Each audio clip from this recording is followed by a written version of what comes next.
لطیفہ عرض کیا ہے حضرت سیدنا عمرو بزاز رحمت اللہ تعالی علیہ فرماتے ہیں ایک بار جمعۃ المبارک کے روز میں حضور غوث اعظم علیہ رحمت اللہ اکرم کے ساتھ جامع مسجد کی طرف جا رہا تھا. میرے دل میں خیال آیا کہ حیرت ہے، جب بھی میں مرشد کے ساتھ جمعہ کو مسجد کی طرف آتا ہوں تو سلام و مصافحہ کرنے والوں کی بھیڑ بھاڑ کے سبب گزرنا مشکل ہو جاتا ہے، مگر آج کوئی نظر تک اٹھا کر نہیں دیکھتا. میرے دل میں اس خیال کا آنا تھا کہ حضور غوث اعظم علیہ رحمت اللہ اکرم میری طرف دیکھ کر مسکرائے، اور بس پھر کیا تھا، لوگ لپک لپک کر مصافحہ کرنے کے لیے آنے لگے، کہانی دست بوسیاں شروع ہو گئی، یہاں تک کہ میرے اور میرے پیر و مرشد کے درمیان ایک ہجوم حائل ہو گیا. میرے دل میں آیا کہ اس سے تو وہی حالت بہتر تھی کہ میں تنہا تھا تو قرب کے مزے تھے.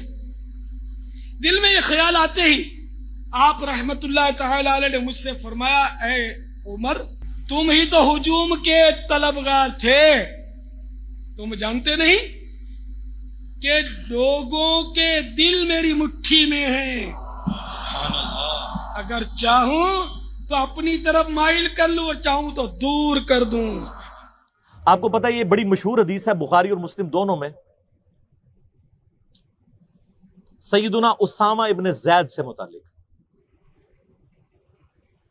ایک جنگ کے دوران کافر سے مڑ بھیڑ کے دوران جب وہ کافر ان کی تلوار کے نیچے آیا تو اس نے کلمہ پڑھ دیا، لیکن انہوں نے پھر بھی اسے قتل کر دیا. بعد میں قلق تھا، نبی الاسلام کی خدمت میں حاضر ہوئے کہ یا رسول اللہ اس طرح لڑائی ہوئی، وہ میری تلوار کے نیچے آیا، کلمہ پڑھ دیا، پھر بھی میں نے اسے قتل کر دیا. تو نبی الاسلام فرمایا تو نے اسے کیوں قتل کیا؟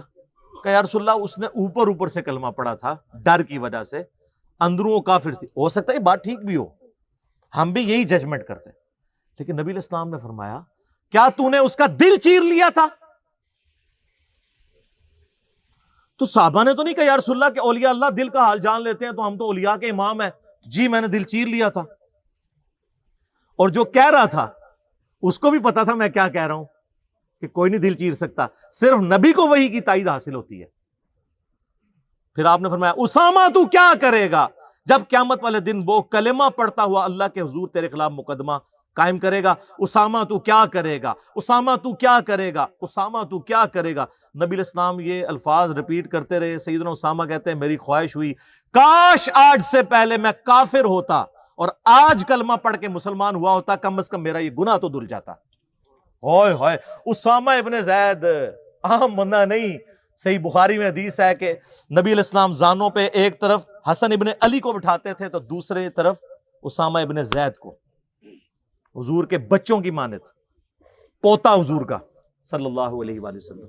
بڑے بڑے صحابہ غصے کی حالت میں نبی علیہ السلام کو اپروچ نہیں کرتے تھے تو اسامہ ابن زید سے سفارش کرواتے تھے. وہ جو بخاری مسلم میں حدیث ہے جب فاطمہ نامی عورت کی چوری کا مقدمہ آیا اور نبی علیہ السلام کو سفارش کی گئی، وہ بھی اسامہ کے ذریعے کی گئی تھی، لیکن حضور نے ادھر بھی لحاظ نہیں کیا. آپ نے فرمایا تم لوگ مجھے سفارشیں کرواتے ہو، اللہ کی قسم تم سے اگلے لوگ اس لیے تباہ و برباد ہوئے، ان کے اشرافیہ کے لیے الگ قانون ہوتے تھے اور عام لوگوں کے لیے الگ. اللہ کی قسم اگر میری بیٹی فاطمہ بھی چوری کرتی میں اس کے بھی ہاتھ کٹوا دیتا. مجھے اپروچ کرتے ہو تم. یہ ہے اسامہ ابن زید. اور اب ذرا مجھے بتائیں جو کہتے ہیں جی بزرگ دلوں کے حال جان لیتے ہیں، کہتے ہیں تم جانتے نہیں کہ لوگوں کے دل میری مٹھی میں ہیں، اگر چاہوں تو اپنی طرف مائل کر لوں اور چاہوں تو دور کر دوں. آپ رائے ونڈ چلے جائیں، آپ ملتان شریف چلے جائیں، کسی بھی شریف جگہ پہ چلے جائیں تو مرید وہ ڈر ڈر کے بیٹھے ہوتے ہیں جی بزرگ دل کا حال جان لیتے ہیں. میں نے کہا نا، پرانیاں گلاں، پرانے فرقے، پرانے بزرگ ہوں تو انہاں دی برسیاں بھی ہو چکی ہیں نا، 1000 سالہ برسیاں، جو جتنا پرانا ہے وہ اتنی برسی ہو چکی ہے. میں یہ چیلنج کرتا ہوں، میں اپنی میکینیکل انجینئرنگ میں سے مشین ڈیزائن کا یا اسٹرینتھ آف مٹیریل کا ایک فارمولا میکینکس آف مٹیریلز کا لکھ کے دیتا ہوں کاغذ کے اوپر، کوئی دنیا کا بزرگ مجھے دیکھ کے پڑھ کے بتا دے.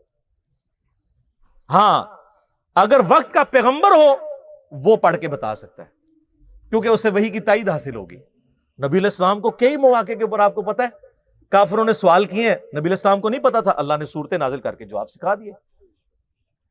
قصہ موسیٰ اور خضر سکھایا، حضرت یوسف علیہ السلام کی بایوگرافی سکھائی، ذوالقرنین بادشاہ سے متعلق سکھایا سورۃ الکہف میں. وہ ایک دیوبندی مولانا بیٹھا ہوا ہے کوئی مجہول قسم کا، اور وہ اپنے آپ کو کہتا ہے میں مفتی اعظم امریکہ ہوں. اس نے میرے جواب میں ریکارڈ کرایا، اس نے دیکھو کتنا گستاخ ہوا ہے. وہ کہتا ہے یہ تو اللہ کے نبی کے سامنے بھی رکھو تو وہ بھی فارمولہ نہیں پڑھ سکتے. اب آپ یہ کہیں کہ امام اعظم آ جائے تو یہ انجینئرنگ کا فارمولہ نہیں پڑھ سکتا جب تک میں نہ پڑھاؤں، یہ انسٹرومنٹ نہیں استعمال کر سکتے ڈیوائسز جب تک میں نہ بتاؤں. تو پھر آپ کا آئنسٹائن بھی آ جائے، نیوٹن بھی آ جائے، آپ کے سارے سائنٹسٹ بھی آ جائیں، تو پھر وہ قرآن کی آیت اور نبی کے حدیث تلاوت نہیں کر سکتے. بلکہ اس سے بڑھ کے میں کہوں ان کی بے ادبی کو، اس نام نیاد انجینئر اسکالر کی بے ادبی پر میں کہوں کہ نبی بھی آ جائیں تو نبی بھی آپ کا فارمولہ نہیں پڑھ سکیں گے. تو خدا نخواستہ آپ نبی کی اتھینٹسٹی کو چیلنج کر رہے ہیں. آپ جس انجینئر فارمولے کی بات کر رہے ہیں نبی کے سامنے لکھ کے بتائیں، نبی پڑھ لے گا؟ لعنت ہے تیرے ایسے عقیدے کے اوپر. کلمہ پڑھ کے مسلمان ہو، بے شرم انسان. یہ میں اپنی ذات کی خاطر نہیں کہہ رہا، یہ تو حضرت عمر ہوتے تو پہلے تو اس کی وہ کرتے نا، پھر اگلی بات اس سے کرتے. نبی علیہ السلام کو تو اپنے بابے بچانے کے لیے یوز کر رہا ہے. وہ امام حنیفہ رحمہ اللہ کا وہ گناہ دھلنے والے واقعے کو ڈیفینڈ کرتے ہوئے یہ کہہ رہا تھا. نبی علیہ السلام کے پیچھے اللہ ہے. سورہ ال عمران کی آیت نمبر 179 ہے کہ اللہ کی یہ شان ہی نہیں ہے کہ کسی غیر نبی کو غیب پر مطلع کرے. وہ اپنے پیغمبروں کو غیب کے اوپر اطلاع دیتا ہے، اور تمہارا کام ہے اللہ اور اس کے پیغمبروں پہ ایمان لاؤ. بس اس حد کو کراس مت کرو. تو نبی علیہ السلام کو اگر یہ چیلنج دیا جائے وقت کے پیغمبر کو، وہ پڑھ کے سنا بھی دے گا، اس کو اللہ آنے واحد میں سب کچھ سکھا دے گا. بابوں کو اس لیے میں چیلنج کر رہا ہوں کہ تمہارا تو کہنا ہے کہ ہمارا اللہ سے تعلق ہے، اللہ کو تو آتی ہے نا انجینئرنگ، پڑھ کے بتاؤ. تم کہتے ہو ہم دلوں کے حال جانتے ہیں، ہمیں کشف القبور ہوتا ہے. وہ بھی کہانیاں. صحیح مسلم میں حدیث ہے، بخاری میں بھی اس کا کچھ حصہ ہے. ایک مدعم نامی غلام تھا نبی علیہ السلام کا، خیبر کے موقع پر نامعلوم تیر لگا، وہ شہید ہو گیا. صحابہ نے کہا سیدھا جنتی ہے. آپ میں تم جنتی کہہ رہے ہو، اس نے تو مال غنیمت کی ایک چادر چرائی تھی جو آگ کی پہنا دی گئی ہے اس کے اوپر، میں دیکھ رہا ہوں. تو صحابہ کرام فوراً گھروں کو لوٹے. اگر کسی نے کوئی رسی کا ایک ٹکڑا بھی یہ سمجھ کے اٹھایا تھا نا اس کی تو خیر ہے، وہ بھی لا کے مال غنیمت میں جمع کروایا کہ یہ سر وہ لوگ سمعنا و اطعنا تھے، سننے والے اور ماننے والے. تو صحابہ کرام کو تو سامنے میت کے اوپر آگ کی جو چادر نظر نہیں آئی ہے. بخاری مسلم میں حدیث ہے، نبی علیہ السلام گزر رہے تھے، آپ رک گئے، آپ کا خچر بدک گیا، کیونکہ آپ علیہ السلام اس پہ بیٹھے ہوئے تھے. اس کی برکت سے اللہ نے اس کو بھی دکھا دیا. ویسے ہی بخاری مسلم میں حدیث ہے کہ ایک مناظر جو ہیں وہ جنوں انس کے علاوہ ساری مخلوقات دیکھتی ہیں. آپ فرمائیں دو قبر والوں کو عذاب ہو رہا ہے. ایک پیشاب کے چھینٹوں سے نہیں بچتا تھا، دوسرا چغلی کھاتا تھا. پھر آپ نے ایک ٹہنی توڑ کے اس کے دو حصے کر کے لگایا. فرمایا جب تک یہ ہری رہیں گی ان کے عذاب میں تخفیف ہوتی رہے گی، نبی علیہ السلام کی مبارک ہاتھوں کی برکت سے.